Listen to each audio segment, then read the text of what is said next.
नमस्कार दोस्तों, हमारे यूट्यूब चैनल में आपका स्वागत है। आज हम आपको बहुत ही प्यारा सुंदर सा नाच गीत सुनाएंगे। यह गीत आपको कैसा लगे, जैसे भी अपनी राय कमेंट में ज़रूर देना।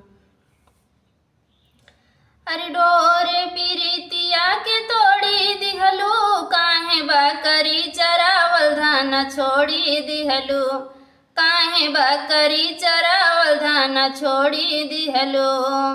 अरे तोड़ दिहलू हो तोड़ी दिहलू, काहे बकरी चरावल धान छोड़ी दिहलू, काहे बकरी चरावल धान छोड़ी दिहलू।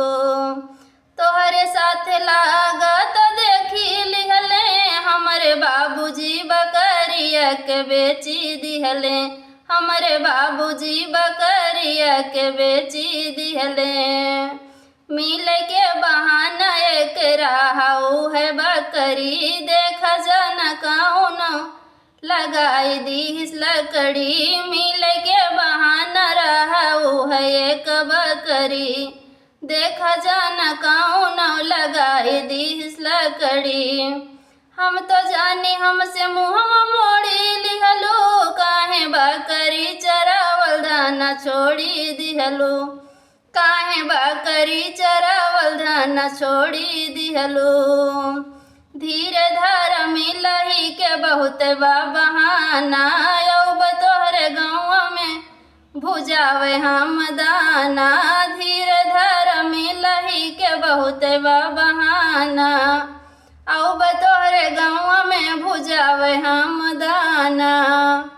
अरे कौनो धार जाई के लेसी दिहले, हमरे बाबूजी बकरिया के बेची दिहले, हमरे बाबूजी बकरिया के बेची दिहले।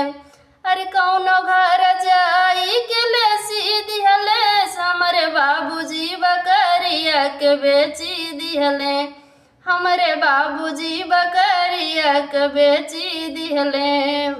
अरे डोरे पीरितिया के तोड़ी दिहलो, काहे बकरी चरावल धान छोड़ी दिहलो, काहे बकरी चरावल धान छोड़ी दिहलो।